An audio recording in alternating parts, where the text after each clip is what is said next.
Hello, everybody, and welcome back to the 3DO Experience, the 3DO Retrospective Podcast, where we talk about all things 3DO, the company, the console, and everything in between. I am Bill, and this is Threk. How you doing, Threk?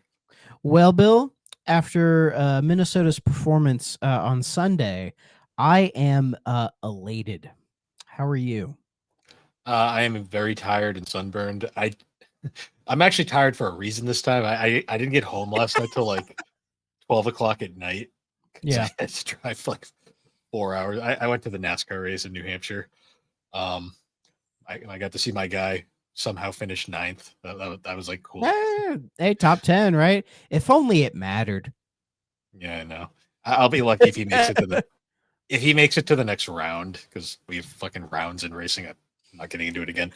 Yeah, the whole thing is stupid. Yeah. Yeah. If he makes it to the next round, I'll be happy. I'm not expecting much. I mean, my mom was like the whole time was like depressed because like her driver is Chase Elliott and he started like 27th, but he somehow finished 5th. So I was like, hey, That's pretty good. At least something happened. Yeah, it's pretty good. It's pretty good. So, yeah. Yeah, so Vikings Sunday night. Holy shit. Or not Sunday night, it was Sunday afternoon. Where I live is Bengals country, right? Like it's like my parents are big Bengals fans. So we were watching the game. Just like teasing as one does, nothing crazy. But then we're just watching the game as it unfolds. I don't know if you saw any of the highlights, but the Bengals had 5 turnovers. Oh. They threw a pick six, and then they threw a pick six, and then they had quite a few fumbles after that, one of which was returned for a touchdown. And the thing is, on the Vikings, defensive player Isaiah Rodgers, he got the pick six and the scoop and score for the fumble. And it was actually a great play where on the Bengal side, the receiver catches the ball, and you look at the replay, and he does this. Like, he boops the ball right out of the dude's hand, which you're allowed to do. And then when he does that, he's falling on the ground, and the ball just perfectly sits right on like his chest. And he has enough sense to get up, because if it's like a defensive play and you intercept or fumble the ball, if you go down, if nobody touches you, you can get right back up. And he gets right back up and runs it into the end zone for another touchdown. And I believe the stat was he is the first player in NFL history to have 2 defensive touchdowns and 2+ forced fumbles in one game. Wow. Yeah. Apparently his PFF, which I think is pure fantasy football, his fantasy football rating, 99.9. The first player ever to have a perfect score. They never do on hundreds. You can max out at 99.9, and he did. I mean, what better game can you have as a defensive player than that, Like, he could be absolute shit for the rest of the year, but it doesn't matter. Like, his career could be terrible, but he has that now, like a historic performance. And, Wentz didn't look terrible.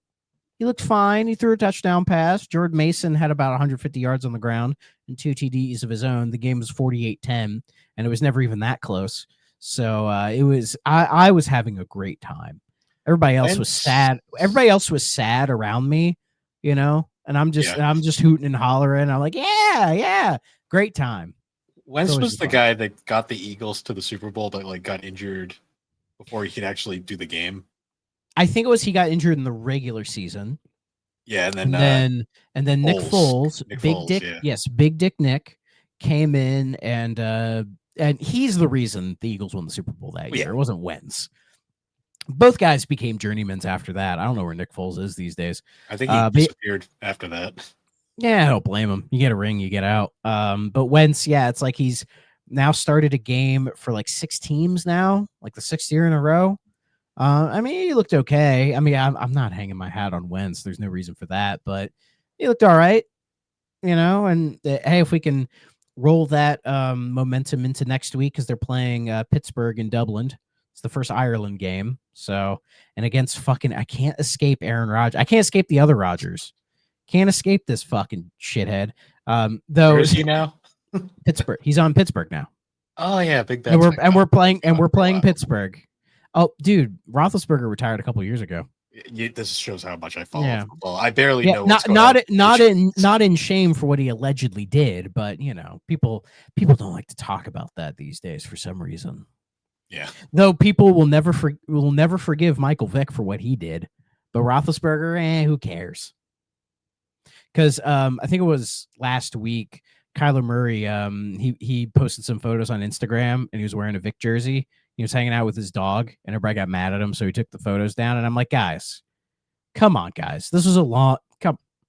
I don't want to make the spiel again, but I think Yeah, I know. Michael Vick has earned our forgiveness. Okay, he did his time. He's stayed out of trouble. He's done all the right things that is supposed to happen, where you learn from the mistake and you grow and become a better person, and he has.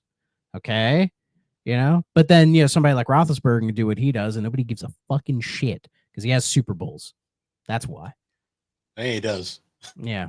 So it's just the futility of sports fans. But anyways, yeah, I had I a good know. week.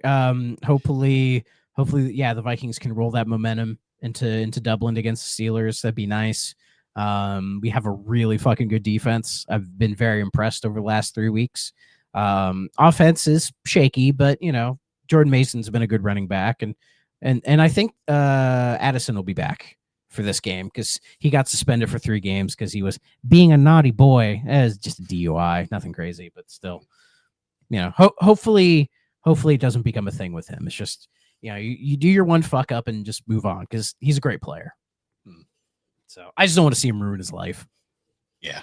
So, but yeah, that's me in football land. Hey, so before we get to the game today, we'll do our new. I swear, this time, not really a lot of news. I swear at this time, I mean it. I had to kind of dig for these. First one I see is, I can't remember if we talked about this last week. We probably didn't. There was a leak for the Assassin's Creed Black Flag remake. It was like a pretty big one from like a reputable source. And apparently, yeah, like it's been kind of teased for like 2 years now. But I guess it's like they went into detail about everything that's going to be in there. Like they're not adding content. They're just going to make the islands a little bit bigger and all this other kind of stuff. But I guess the big thing is, the 2 big things are, they're going to make it like one of the RPG Assassin's Creeds. So like Origins, Odyssey, Valhalla, Shadows. And they're aiming for a March 26th release. But they said March, that could get pushed. They're expecting it to come out next year.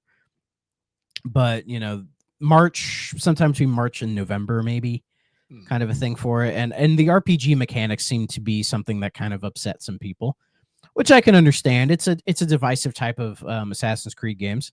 I've only played through one of them like that, Origins, and I really liked it. So, maybe my opinions will feel different. But yeah, honestly, for me, it might be just because Black Flag is like the weird one where like people like that game because it's not really like an Assassin's Creed game. Yeah, so maybe like leading into the RPG stuff might be better for it, and it's just Maybe. like and it's just like a pirate RPG with some Assassin's Creedy stuff in it. I'm just hoping if they do make the maps bigger, they actually put stuff to do in there, because that's one of Ubisoft's biggest problems. Well, I think it was, they said the map isn't going to be bigger, but they're just going to have more shit to do.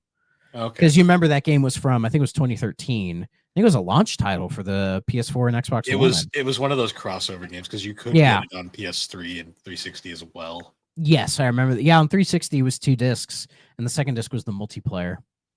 Yeah, because I always remember like my friend had it on 360, and I'd like look at it side by side. That was like one of those big moments where I was like, "Damn, the new consoles are more powerful." Yeah, it does look better comparatively. Though, I mean, impressive on the 360 to run. Yeah, it's impressive it could run it. It was just even like stuff like Rise of the Tomb Raider and like Wolfenstein: The New Order. Like the fact they could get the 360 to run those is very impressive. But yeah, I'm gonna keep my eye on the Black Flag remake. I really like Black Flag. I think it's one of the better games in the series. So it's generally considered the second fan favorite next to the 2 trilogy. Basically, if you ever look at like best Assassin's Creed game rankings, Black Flag, the lowest I've ever seen it is like a number 6. Yeah. That's the lowest I've ever seen it, is like just out of the top 5. So if that says anything about what people like about the game, there you go. So I won't pay $80. I have a feeling it's going Yeah. to be like 70, $80. It's a Ubisoft game. In a year, it'll be like 20. So I'll just play it then. Yeah. No problem. Let's see. This was interesting. So if you guys remember, Mind's Eye came out a while ago, right? That worked out well. I didn't realize it, but the main guy in that game is Mr. Alex Hernandez, who, if you know, was Lincoln Clay in Mafia 3. I didn't realize it was the same guy, but it is. And he went on a podcast the other day, the FRVR podcast, to do a little interview. I didn't listen to the whole thing. I listened to about like half of it. But it was really good. It was really cool to like hear his perspective on everything and how like he feels like he has, to quote him, the shit brown touch, because he's been the lead in those two games, and both of those games famously kind of bombed. Like, I think Mafia 3 is underrated, underappreciated game for what it is.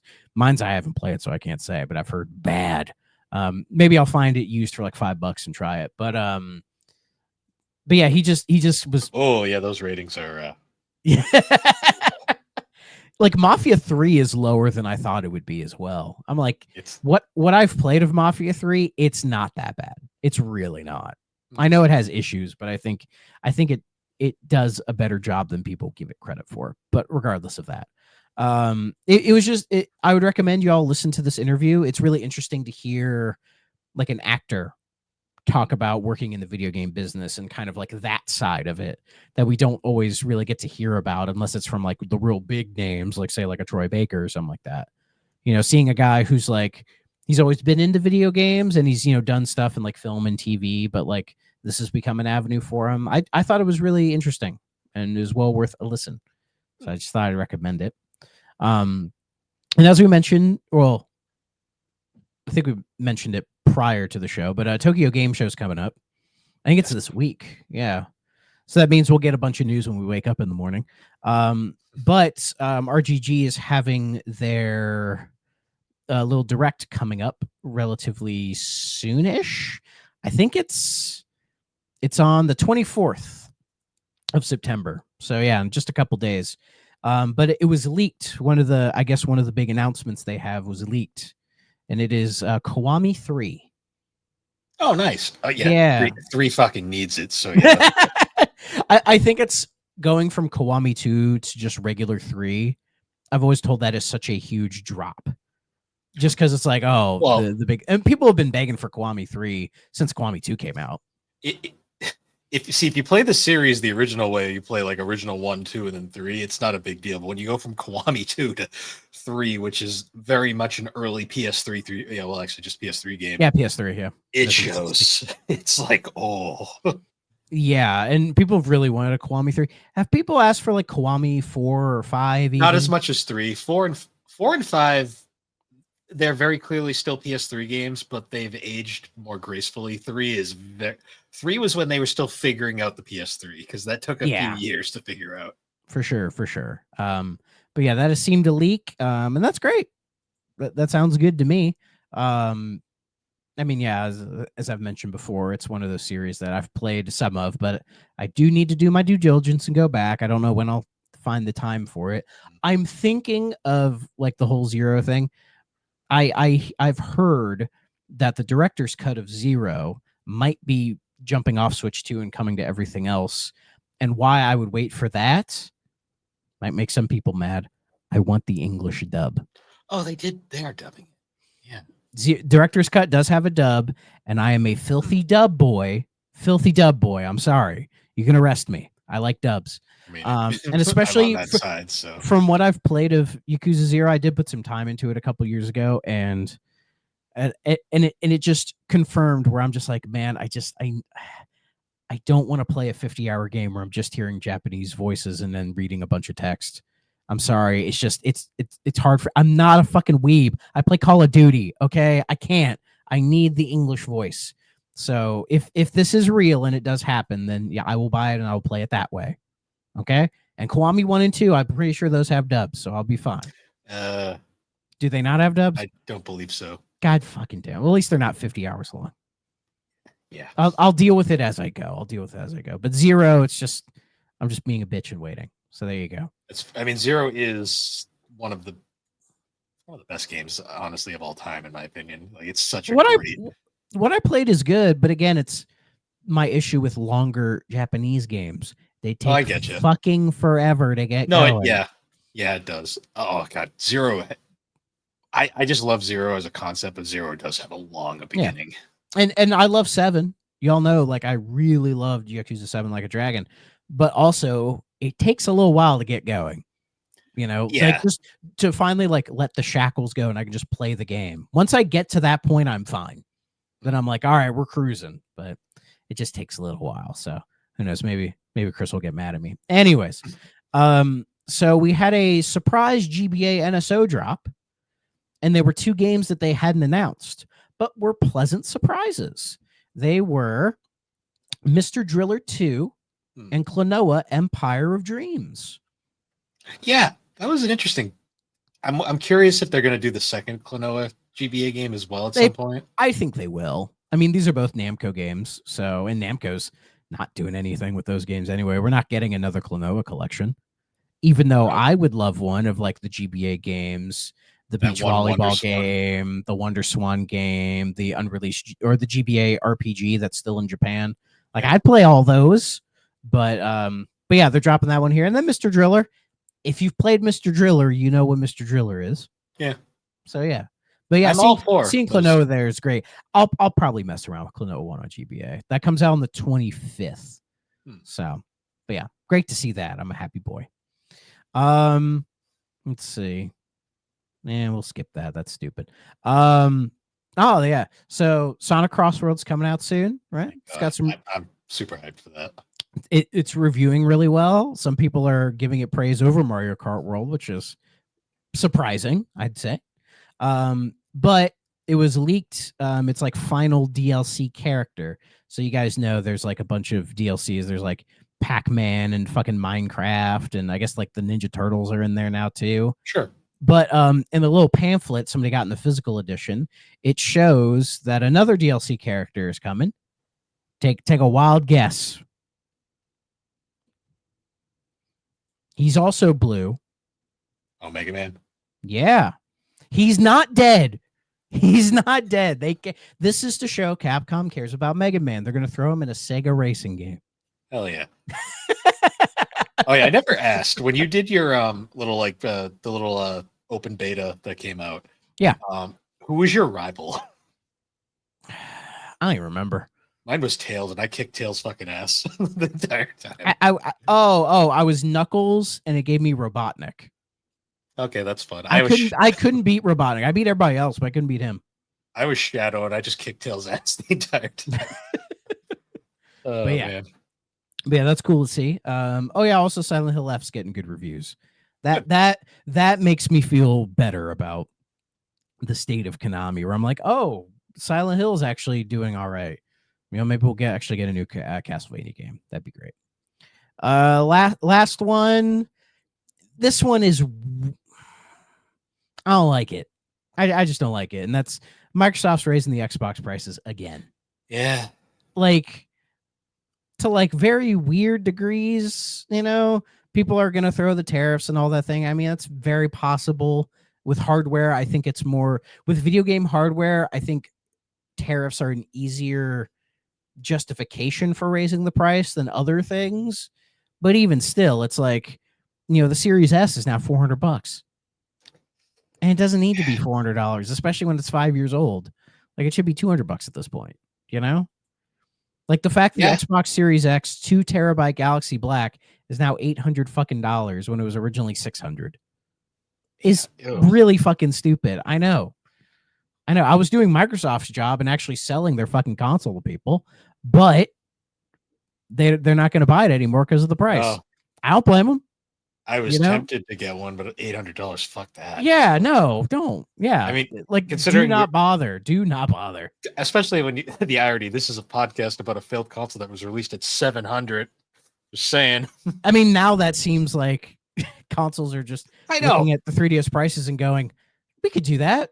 Hold my beer. Like the irony is when we started this show, like console prices were so normal, and now it's getting to a point where I'm just like, wait a second. Like Here. if they just stayed like if they did say the Switch thing, well, which isn't really true anymore, but say like the Series X was 500 and it just stayed 500 for however long it was on the market. It's like, is that dumb? Yeah, but like we could say, well, it never went up in price, but What's the PS5 at now? they raised prices too. They're not as high though, but they did raise prices. Okay, I remember because they raised prices, but people didn't really bitch about it as hard. Like it was like, I think it's because it wasn't like a crazy price hike. I mean, any price hike at this rate is stupid. yeah. I mean, when Nintendo's raising the price of the Switch 1, like, what the fuck are you doing, guys? I feel like they raised the price of the Switch 1 because they couldn't with the Switch 2 because they said they wouldn't. You know what I mean? Because it's like, Nintendo has been making a profit on the Switch 1 probably since like 2018. Like there was no reason for them to do that. And it's like, the profit margin's getting smaller. Ridiculous. I don't know. I saw one theory that this was like tinfoil hat shit, where like people were like they're raising the price of the Switch 1 to get people to buy Switch 2s, and I'm just I'd like, heard that. like, okay. I mean, there's a lot of conspiracies with Nintendo right now, like the whole them not giving people Switch 2 dev kits, with the theory of like, oh, they just keep making software for the Switch 1, so they'll keep selling it so it can pace the PS2. Though I think that's believable because it's very close, and they're probably looking at their numbers and thinking we could probably get there. I'm curious. Probably could. I'm wondering if they're gonna because they still haven't surpassed the DS yet. But it's close. My guess is they probably have. They just haven't given us the official numbers yet. I wouldn't be surprised if it's past the DS, because last time I think Switch 1 was at like 153, DS is at 154. It was last time. So I'm like, it's probably crossed there. Safe bet, I would say. But I honestly, I don't think it'll hit PS2. I've never thought it would hit PS2. I thought it would cap at like 150 and then just kind of stay there. But who knows? It might get to 155, 157, and then it just kind of stays there, because probably by we're into 2026, I don't think anybody's really seeing a reason to buy a Switch 1 anymore. No. It's like you might as well save up for to get the Switch 2. I think I hate to say it, but I think a lot of their momentum got killed when when Sony did their magic. Like, we found 10 million out of nowhere, guys. Look.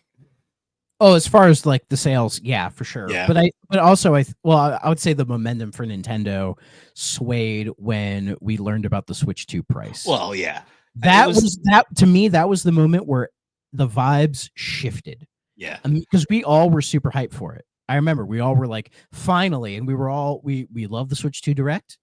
And then we're like, it's weird they didn't price this thing. And then we look it up and go, are you fucking kidding me? Yeah, when we saw that $80 Mario Kart thing, that was like I think that was the turning moment for a lot of people. it was more that. Like $450 for that wasn't bad. I still don't think it's bad. $450 for that thing. I mean, if you think about it, it's still one of the cheaper consoles on the market. And I was acceptable. It was and I was in Walmart, and I was in Walmart the other day. They got a shit ton of Switch 2s. I know they're right there. Yeah, it's like the PS5 thing. Where like, I can't justify $500 on it. I can't either. But either like December going into next year, they're starting to get enough games to justify it, in my opinion, because that's what because of that last Direct. So it's honestly probably getting there. But again, if I buy it now, I could take it on my trip, which would be cool. But I don't really want to spend $500 before I leave on a trip. Yeah, it's kind of like a thing for me. Like the only game that I'm really hyped for, is gonna be a must play for me, is the Fire Emblem. So I'm gonna be playing that too. It looks fantastic. But yeah, all to say, Microsoft raising their prices really stupid. I mean, you could make the argument that because they're not selling them that well, they're just trying to get as much profit out of them as they can from the people who are buying them. Because I guess people are still buying them. Yeah. I mean, at the very least, like I do go on the Xbox Reddit here and there, and I see posts of people being like, "Oh, I just got my Series X," and I'm like, "Damn, you fucking you put down the money for that? Holy shit!" Yeah, hey, more power to you. If that's what you're into. I mean, I have mine here, but I paid $500 for it, and it came with Forza Horizon 5, so I got a deal. It's funny because like a lot of the Sony fans who were tempted to get one, a lot of their interest went away once they started doing the crossplay and the and bringing Xbox games to PlayStation. That kind of dampened a lot of enthusiasm there as well. I mean, it already has a pretty big install base, anyways. Yeah, But but also at the same time, they are not really making that many first party games for it, anyways. Like we got Ghost of Yote coming up, and then that's it till the rumor I'm hearing is Wolverines next year. And it's like, are they just going to do one big game a year? Because I feel like that's not sustainable either. yeah, unless you're Rockstar. Well, that's but they don't have to keep a whole fucking console up. Yeah, I know. Well, if you ask certain people in the industry, they're going to hold up the entire industry when GTA 6 comes out. Yeah, oh, yeah, probably. I don't fucking know. And funnily enough, speaking of Rockstar, quick tangent. I was in the game store yesterday. I've been thinking about this game for a while now. I rebought Red Dead 2. Hey, the only game they made in the last like decade. Yeah. The thing is, I have not played this game since it came out. Because back when it came out, I had a PS4. And I bought it day of because I was really excited because I love Red Dead 1. Played through it back then and was pretty disappointed overall. I thought it was fine, but it didn't hit the same way Red Dead 1 has. And I have not touched it in, God, 2018 was what? 6 years ago? 8? Yeah. But maybe more than that. Maybe like 7 years ago. Jesus Christ. And yeah, like, and you know how people like to glaze up Red Dead 2 because they think it's so fucking great. And in my one playthrough, I was like, I don't get it. What am I missing here? So well, I want to replay through Red Dead 1 again. It'd be like the third time because that's probably my favorite Rockstar game. So who knows? Maybe in the future for the Superpod Network blog, maybe I'll do a blog on Red Dead 1 and Red Dead 2. So I think that'd be an interesting thing to do. So yeah. But since you brought up Rockstar, I'd figured I'd just throw it out there. Yeah, my only problem with Red Dead 2, like I remember thinking it was a really solid game. I just was like, this is too fucking big. It's too big. Yeah. And I'm hearing they're thinking of doing a PS5 Series X update to give that thing 60 FPS, which is crazy of me to think, oh, yeah, it's not in 60. So maybe when they do that, that'll give me the reason to boot it up. Yeah. Though installing it on this guy, Jesus fucking Christ, I didn't realize how big that game was. Yeah. It's like 100 gigs. Yeah. And this was before the high capacity Blu-rays, where you can have like 100 gigs. So mine it's a 2-discer. A 2-disc Blu-ray game. That is so a 2-disc insane. Blu-ray game. Yes. Fucking, yeah. People want proof. I remember back in the goddamn Look at him. When I remember when GTA 5 came out. I remember that was on. I don't know how many DVDs that was on because they were launched on 360, but a friend of mine got it for PS3 because that's what he had at the time. And I think it was just 2 Blu-rays for that. And God, the installation took fucking forever. I still remember when Metal Gear Solid 4 came out, and that was like famously like one of the first Blu-ray games to actually fill the entire disc, and everyone was like, shit. Yeah. Wasn't it a double layer Blu-ray as well? Yeah, it was like one of the biggest 60 ones. gigs. And it's mostly just because that game is like 80% cutscenes. So yeah. Uncompressed video and audio files. So because I don't think it was in-game shit for most of it. Yeah. Hopefully that leaves hopefully that Master Collection Volume 2 is real and we'll finally get 4 off of there so we can play it on more modern hardware. That'd be nice. But yeah, that's the news.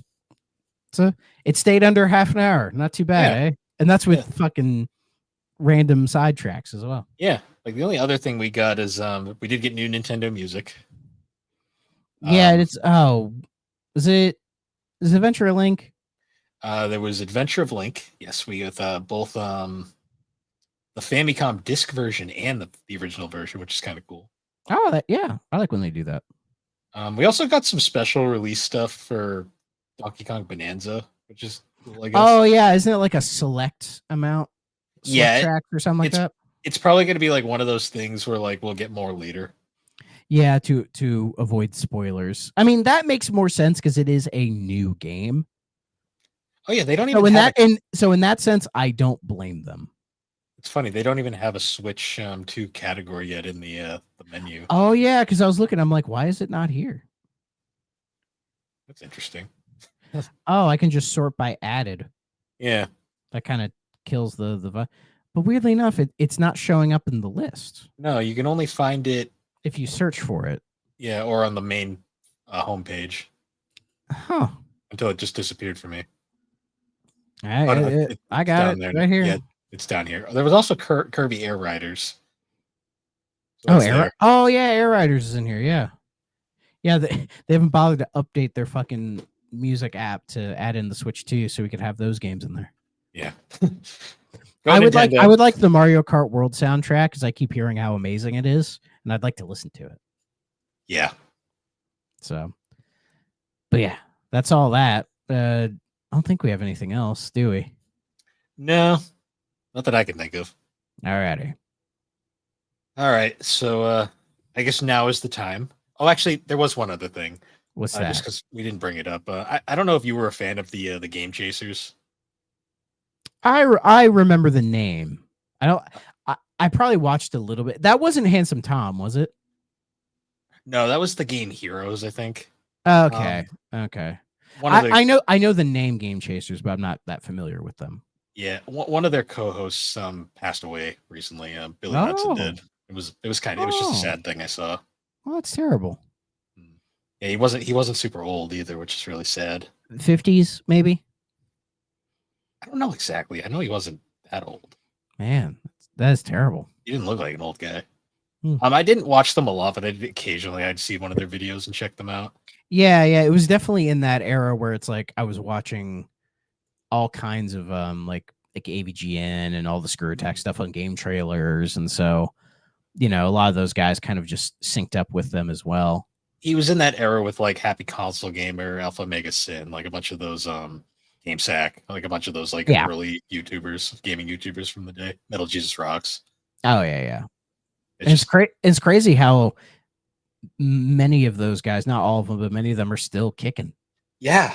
No, it was just like when I saw it, I was like, that is terrible. Like, it's just sad to see. Yeah, I just looked at their YouTube, and literally like the first two things are just like, I'm at the ER, and then update. And it's like, what the holy shit?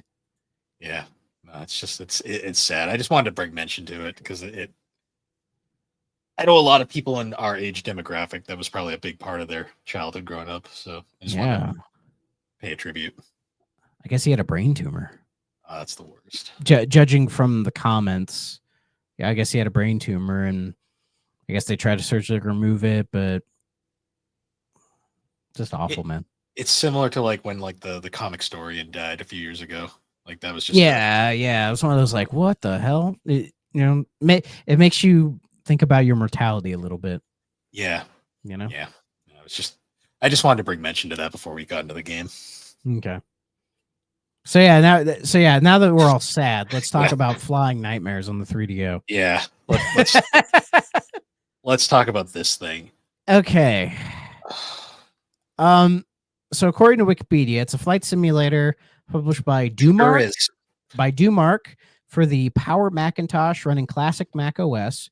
It was a port of the almost identical IBM PC version, SVGA Harrier, and it was one of the first commercial PPC native games. It was later ported to the 3DO by Lifelike Productions. Half of that shit, I don't even know what it meant.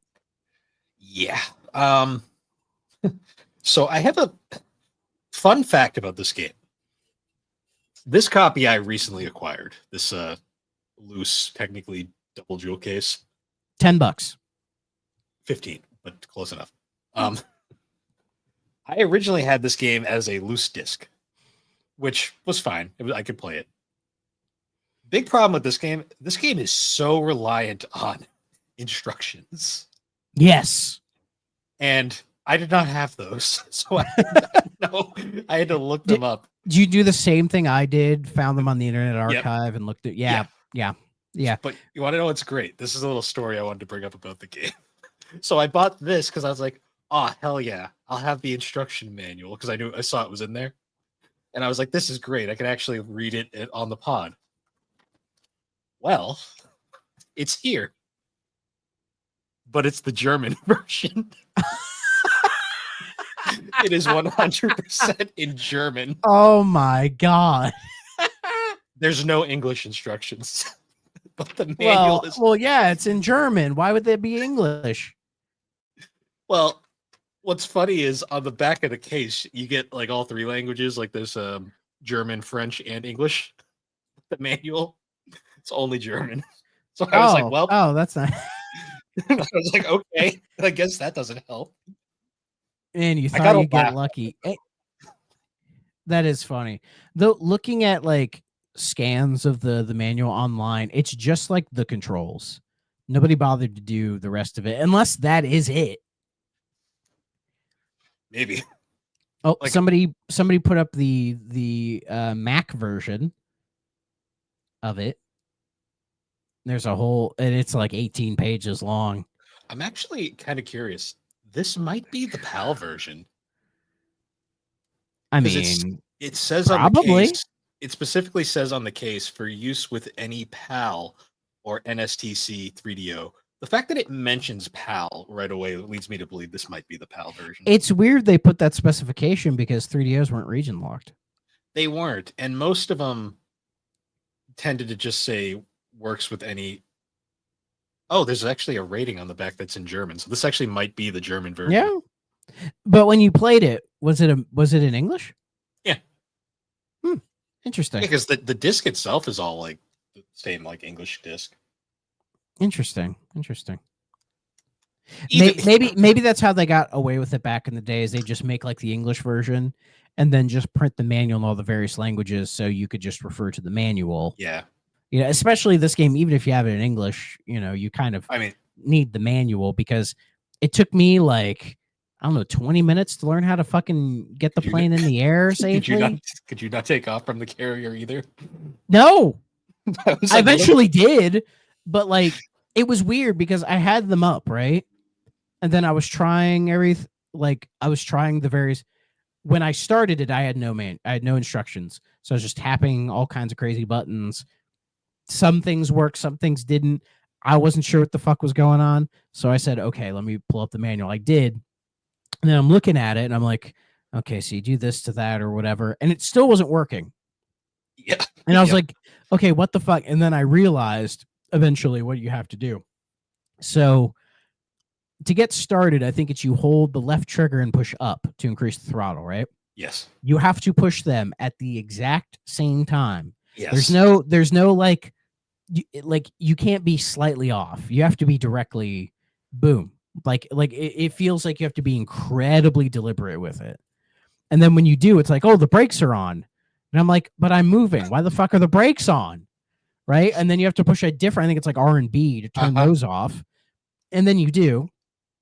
And so it's like, okay, then you're moving. And then as you move, you go off the plane, right? And then you're like, oh, and then you're trying to crank the fucking throttle to go up. Did you crash the first time too? Yes, because it's like, okay, you know, flight controls down, up, down, easy peasy, right? Easy peasy. And then I'm pushing down, the shit's not fucking working. And again, it's like very specific timing. Eventually, it took me like half a dozen tries and like 20 minutes of fumbling around until I eventually got up in the fucking air. And then I did. I was like, holy shit, this is amazing. My first attempt. This was my Dark Souls. Yeah. My first attempt, I didn't even make it off the carrier. I got like slightly in the air and then crashed on the lift at the end. I love how it zooms out when you blow up.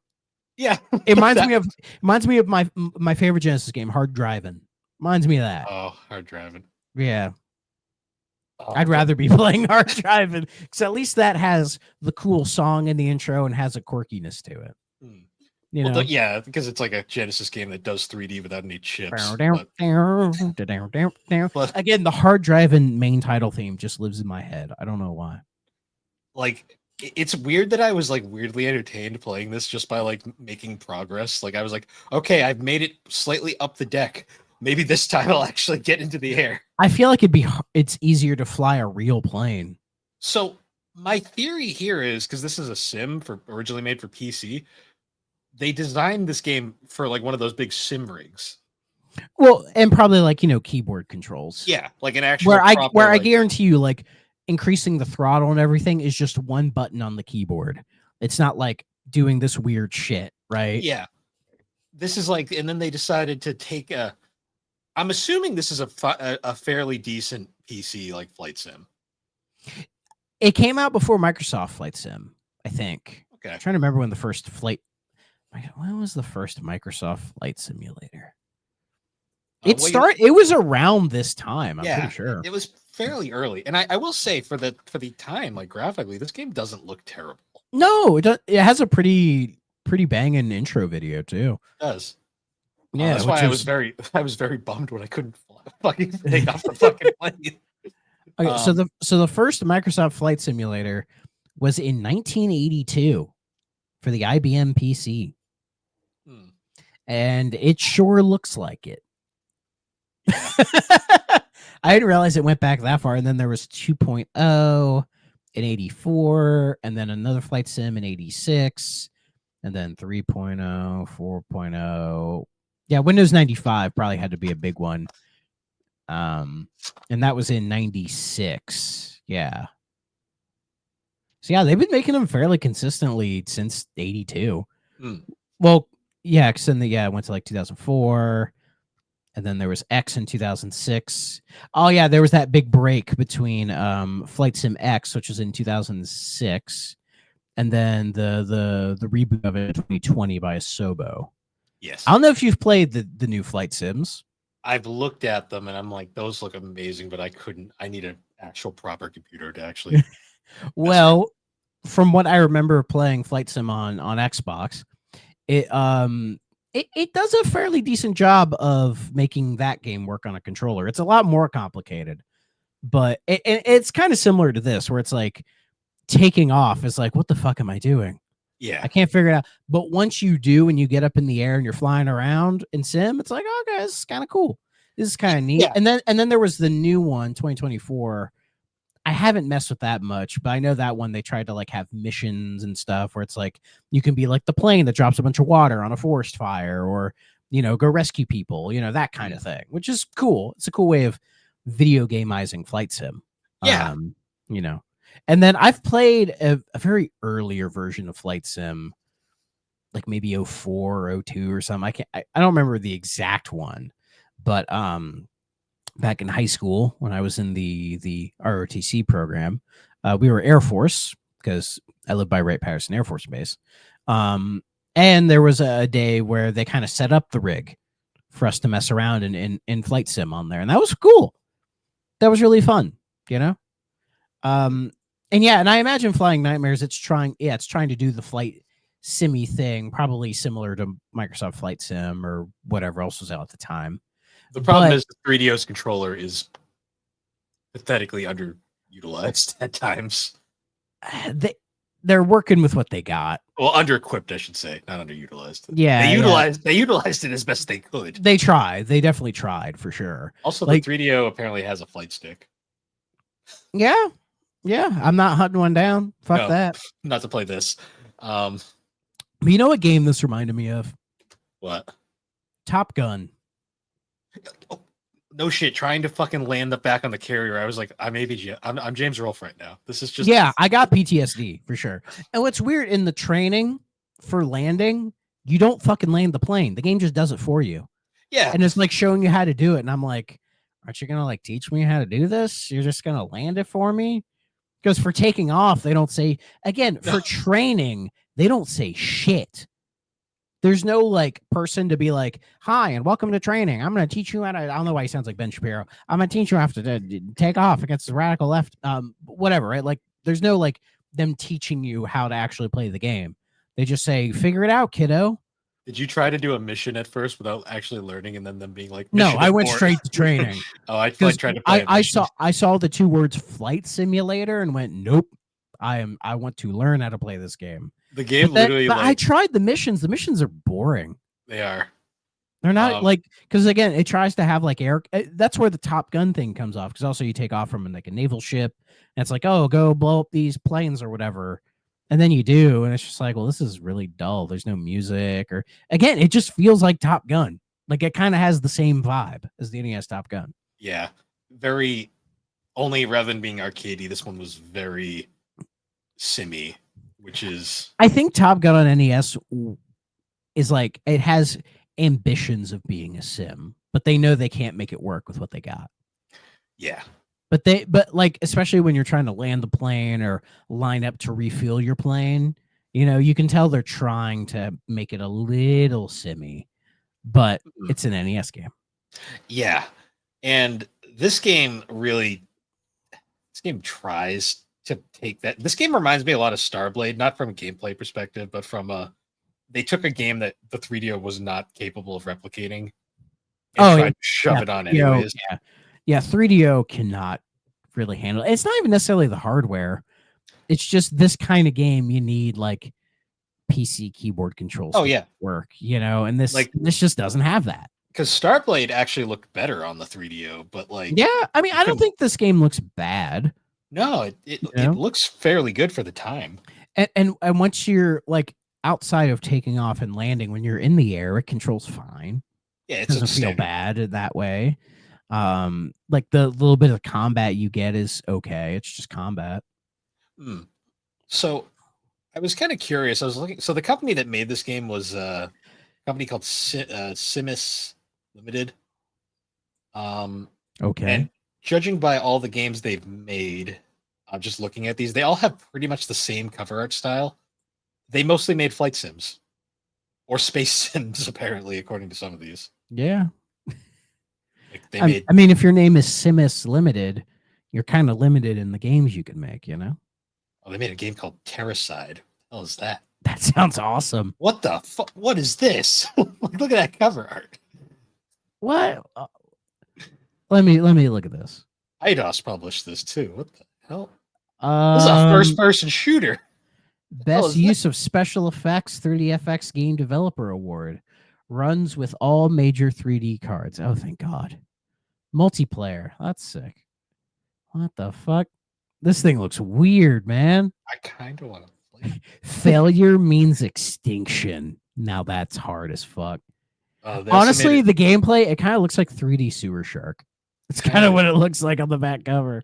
Oh, they made a game called Team Apache, and it's just that cover goes fucking hard. Like Apache. Apache, yeah. Here's your New England again. Uh, I mean helicopter. I like helicopter games more because those are easier to kind of figure out. Okay, so this Simus apparently mostly made flight sims, but then they also made a few random like shooters and other things. Oh, the team lead on Apache is a man named Adonis Stevenson. Just out of curiosity, I clicked this thing, and he works for EA now. Oh, His latest credit is visual effects director on Need for Speed Unbound. Look at him getting work. He's probably working on Battlefield 6 as we speak. probably. Yeah. Game looks good. But anyways, yeah, I guess I mean there definitely was a market for like flight simulator type games on PC back then, like in the 90s. Yeah. There definitely was some for it, and it wasn't necessarily always for games. I do think like governments and the military or whatever, probably to an extent, were funding these a little bit to use for training purposes as well. I mean, the military has done that before. If you guys remember the America Army games, Yeah. remember those first-person shooters, and then of course later down the road they worked with Call of Duty, which is kind of where they get really factually incorrect, but I'll cross that road when I get to it. But there definitely was a market for these, and yeah, like a flight simulator on PC almost has like a way to teach new pilots how to run shit before they actually get into an aircraft. That's a good idea. See, I'll never like diss a flight sim game because I know there are people out there where a game like this is like their exact like thing, and they just like put all their like. I know like just sim games in general. Like I know there are people out there who like their entire video gaming hobby is literally they just play Truck Simulator, and that's perfectly fine. The like, people who have like the crazy PC rigs to play like sim driving games and shit. Oh yeah. Yeah, like all that stuff. Like I don't like it sounds cool to get into like that kind of like crazy cockpit and do that simmy stuff, but like I think you're probably like me where it's like you do that for a little bit and then you're like, I'm good. Yeah, the game needs to be very like the only racing is like the closest sim I get into. The only racing sim I really would want to do that for is like BeamNG, but that's because BeamNG is fucking insanity I in a hear game. I hear iRacing is gets in there too. As an actual proper sim, iRacing is like a much better game. Yeah. BeamNG is amazing because that game is fucking like a destruction simulator at times. Yeah.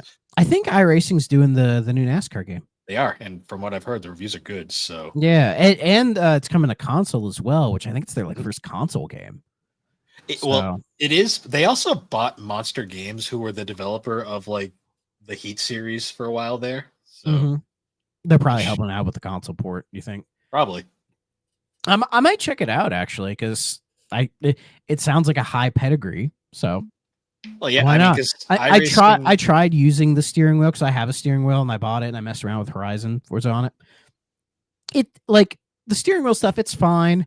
It's definitely a different type of game, you know. And then like all that setup you go through to do that, and like it's nice. But at the end of the day, I'm happy with this guy. yeah. This guy feels just fine to me. You know, I can use a controller. Oh yeah. I'm used to that. Um, but yeah, I was looking a bit at Flying Nightmares reception. Um, generally, from what I've seen, it's pretty positive, mostly on the PC version. The 3DO version, I saw there was unlimited Power Unlimited gave the game a 72%, which sure, and then Next Generation gave it 3 out of 5 stars. What did next gen have to say about this guy? Nah, I Uh, can't. It's not there.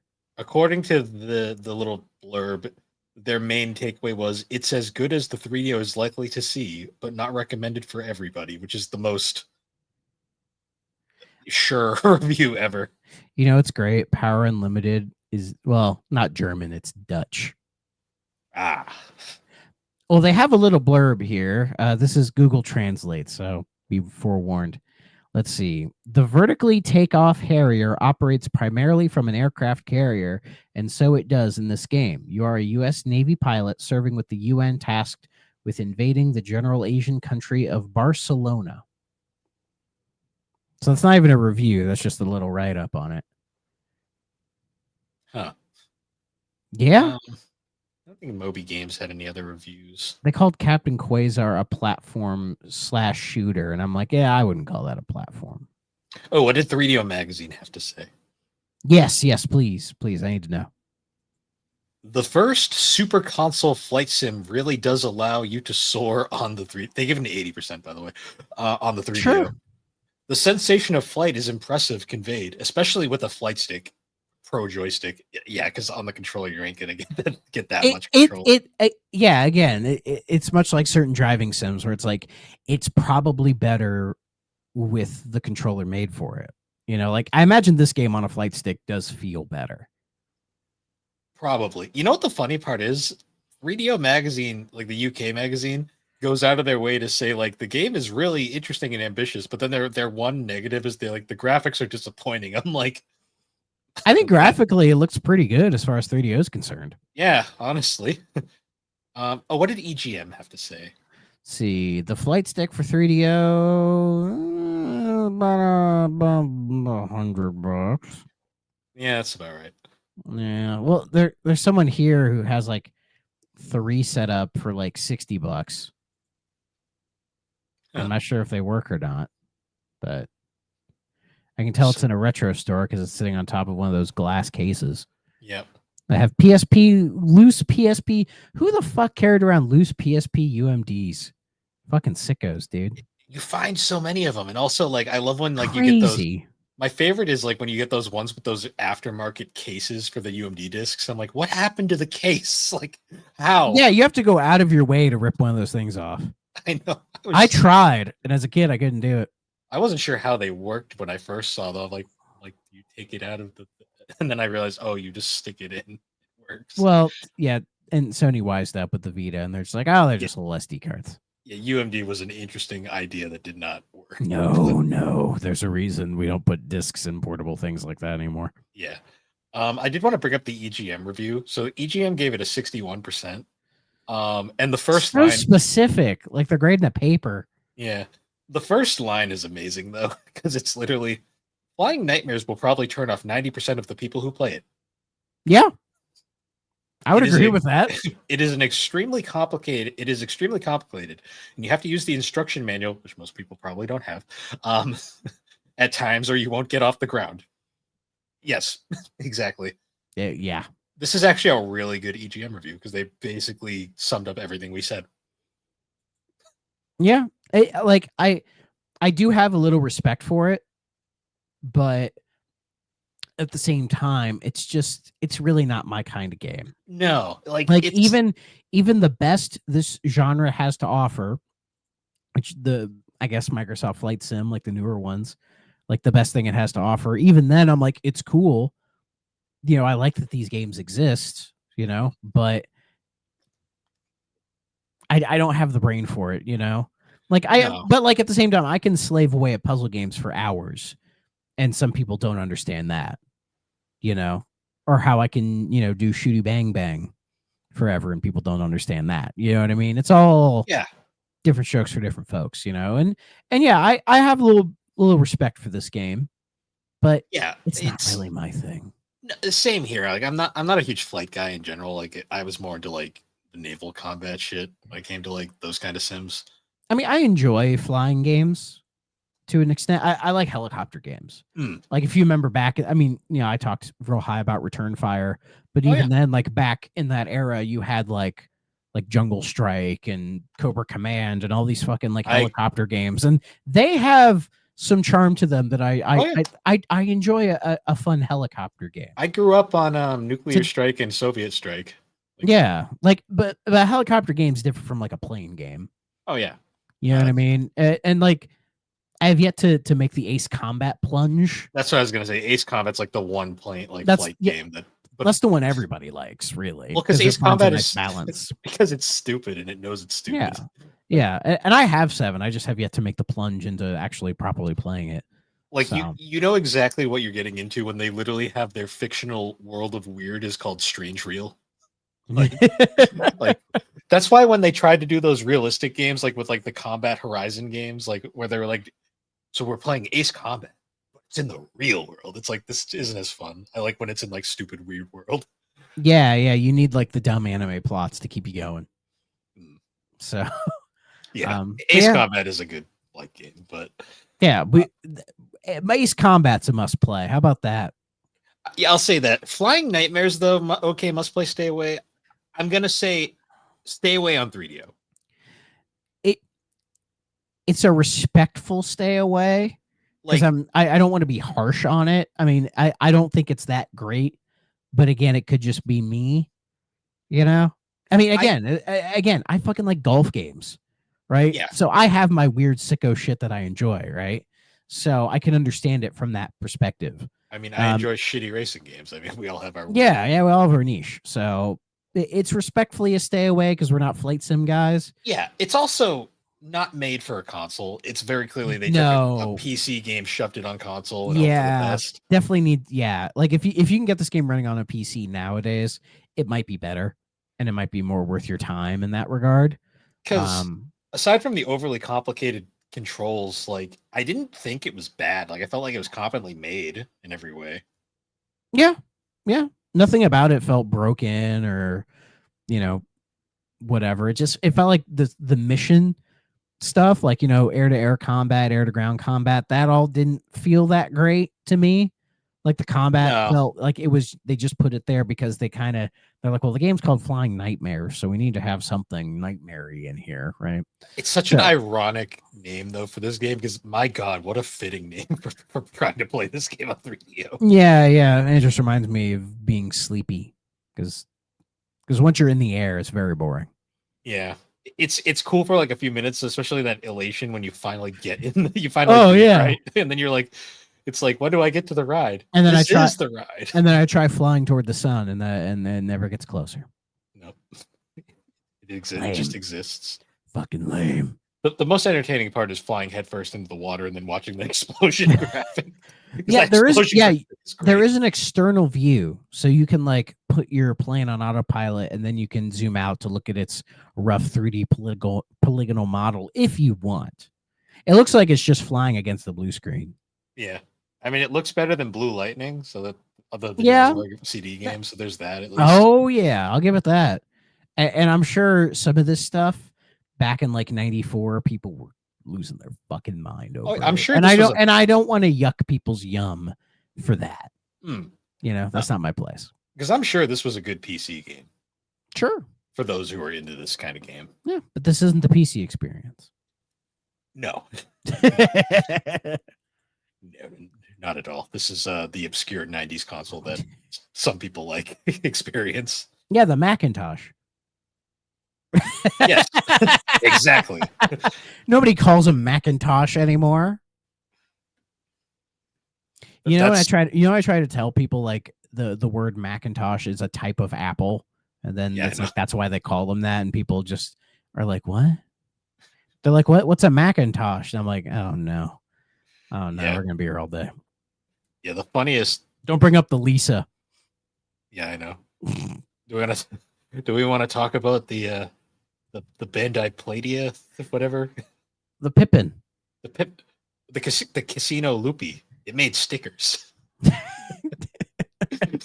We love stickers, don't we, folks? That was that's like one of the most misogynistic consoles ever because it was made for girls and its big gimmick is it makes stickers. like what the fuck? Like, boys like stickers too. I know. It was Come on. It was such a weird thing back in the day. Yeah. I can't wait. It's like they were giving little girls easy bake ovens, be like, learn how to fucking cook. Well, Where sure, cooking's a good skill no matter who you are. I'm pretty sure more boys were interested in it anyways, too, back in the day. Oh yeah, I knew some dudes who did some really weird shit with easy bake ovens, but that's a different podcast. Yeah. I can't wait for years down the line, like when some other randos decide we're going to make a podcast about an obscure thing and we're going to see like the Pippin experience or something. Pippin playtime. Pip. I mean, who knows? Maybe emulation will catch up with that thing, and then you can talk about like the maybe 2 games that are worth talking about on that thing. You can talk about Marathon and Gus I forgot Marathon was on there. Yeah, Gus Goes to the Zoo or whatever the fuck it was called. Or just play Willy Beamish. I actually have that on CD, Sega CD. Yeah, I know you do. So many ways to die in that game. Yeah. Excuse me. But yeah, that's about it for Flying Nightmares. We just barely got an hour. Scraped by. Next week we're going to be taking a dive into a different post 3DO experience. We're going to be talking about Crusaders of Might and Magic. Oh fucking Christ! A game in that series that I've heard mixed things on, so we'll see how this goes. That we will. Oh boy. But yeah, other than that, guys, once again, thank you for joining us on the 3DO Experience. So you can find the 3DO Experience on all the major podcasting platforms, particularly Apple Podcasts, Spotify. Check out the SuperPod Network. And for those who haven't noticed, the new episode of Thrack Ops is out. Yes. Thrack Ops 4 is out, talking about Call of Duty 2 Big Red 1. And Thrack Ops 5, talking about Call of Duty 3, should be out relatively soon. Because as I had mentioned with my aforementioned trip, I am going to be out of commission for about 2 weeks.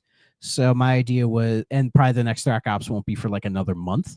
So I'm like, let's, knock 2 of them out. So when I come back, we can talk about, the golden era, basically, because it'll be 3 next, and then I'm just going to go straight into 4. I did say I would do the PSP Road to Victory, but I'm going to save that for after. Like once I knock out Black Ops 7 and I'm caught up with the main lines, I'll then do some episodes after about the side weird stuff that I missed. But that'll be till like maybe this time next year, maybe. So I'm actually really curious about the Call of Duty 3 episode because that's like the most like random Call of Duty in most people's eyes. And it is my first with a guest. Nice. A guest who wanted to talk about 3 specifically. Oh, so that should be fun. Yes. So I'm looking forward to that. And I hope you guys are as well. I'm actually recording that later this week. So it'll probably be out sometime next week when I get around to editing that. Nice. All right. Well, look out for that. And once again, guys, other than that, thanks for joining us, and we will see you all later. Skull Vikings.